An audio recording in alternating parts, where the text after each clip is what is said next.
Hello, welcome to Piano Harmony class again. I'm here going through with you the Psalms that I've created, Psalm 1 through 4, and some elements of this keyboard harmony book, which I hope you will purchase both of them, and there'll be a lot to your benefit in going through this class. But my aim is that everyone who listens to this is going to get something, understand, and enjoy music more because of it. We will just start right in, and for class number 5, the theme of it is the big picture. Music unfolds over time. In a traditional theory class, this would be called form. So people make artistic choices with their music, and basically the music that I'm going to be featuring most has a vocal component to it. And there's things that are just useful when people are making music together, like that everybody knows which notes to play and when to play them. Things that are a little more creative, Dan Kreider puts out, like if you want to make a little variation or change the rhythm a little bit or give a little space for people to think about the words. And then you can also veer into a ditch on just the other side of the fence where one is just meat and potatoes, like you just no side dishes, you just got the beats and you got the notes and you get all the way through the hymn or the song. And then novelty would be just constantly changing all kinds of new things, and no one really knows what's happening, and that can be uncomfortable as you're worshiping. So this gives you some resources and some vocabulary to understand how the music is happening. Words I want you to understand are introduction, interlude, variation, or outro, coda, and I'm going to try to give examples of these in my playing and singing here. So the first one is just the basic utility of setting a tempo and establishing a key center. I'm going to do that with a very popular hymn that I'm working on this month called Take My Life and Let It Be. The tune is Hendon, and this was written by Francis Havergal. One way to introduce it simply would be just to play 2 chords and then start right into it.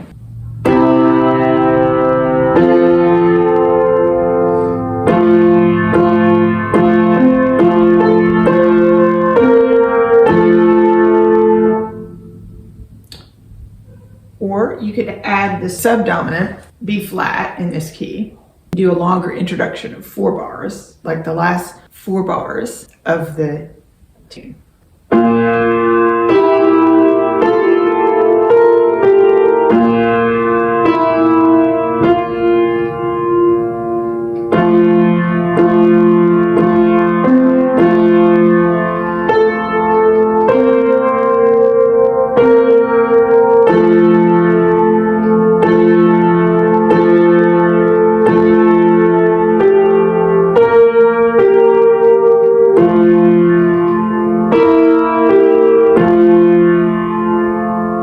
Interludes will be softer here. This is something that gives the singers a pause and the congregation or people listening along a chance to reflect on the words they've heard. I'll tell you when the interlude is.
We're on page 106 with variation between the verses, and I'm going to play this wonderful Easter tune by the Gettys in a couple different ways to accompany the melody.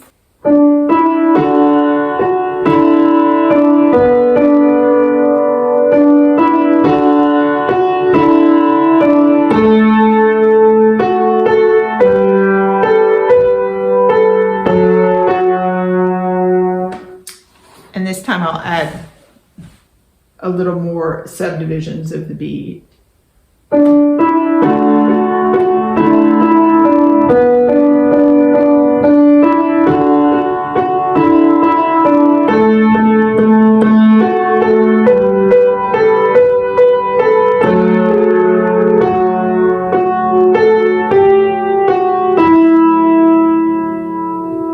For the final two things that I can discuss today, I'm going to use my Psalm 2, which has a coda, and then I'm going to go back and modulate as if it was a choir piece already. I one day may arrange it like that. And then I'll just add a little modulation in there. So you'll see how you can do that once you learn your chords and scales. So this is from my Psalm set, Psalms 1 through 4. This is Psalm 2. So it has an introduction and it has interludes and it has a coda. It didn't have a modulation, but I'm going to try to put one in here for you so you could imagine like what modulating would do to the piece.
Into the coda.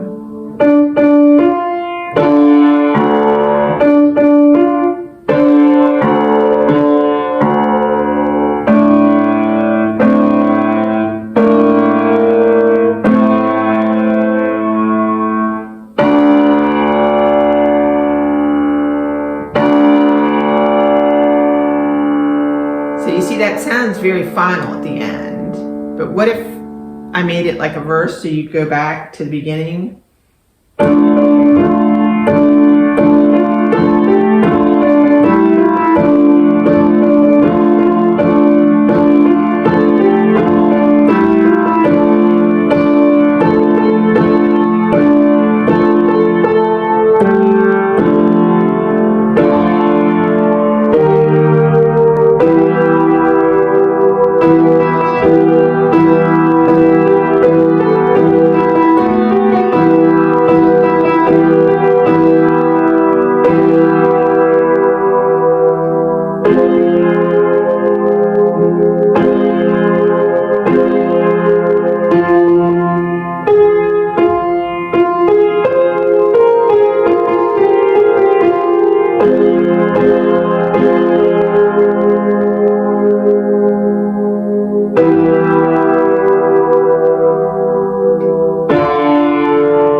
There you hear a little bit of what you could do with modulating to the end of the piece. And you might be able to work that out so you're leading from one piece or segment into the next through different key changes in chords. We're going to get into a little more of the theory and the creativity next week in piano harmony. So thanks for joining us.